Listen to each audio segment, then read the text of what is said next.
This bleak month, March 2020, is certainly one for the history books, but every March, including this one, we recognize women's history. And tonight, we honor Claudette Colvin, a civil rights crusader arrested for refusing to give up her seat on a bus in segregated Alabama. Now, this was before Rosa Parks did the same, sparking the history-making Montgomery bus boycott.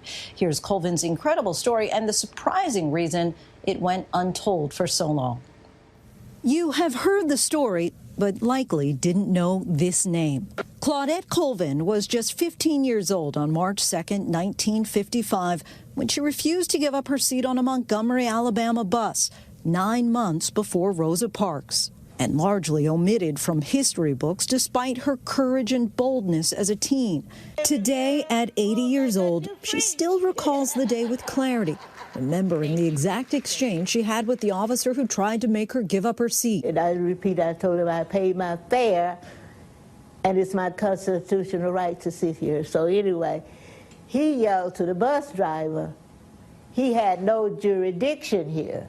So we thought it was all over. If he didn't have no jurisdiction here, we thought it was over with because this is a traffic patrolman. So I wasn't breaking the law, just that the white lady didn't have a seat. The magnitude of her act of defiance didn't hit her immediately, not until she heard the lock of the jail cell.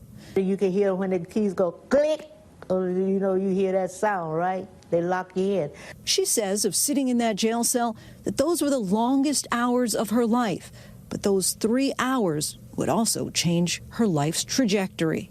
Before Claudette or Rosa, hundreds were arrested for doing the same. But it was Claudette who, along with 3 other women, became the first to challenge the law in the Alabama courts. The rest is history. But what happened earlier this month in New York City have this permanent recognition of this great civil rights activist. In celebration of Women's History Month, Claudette Colvin finally got her due. Getting her own way, you could say.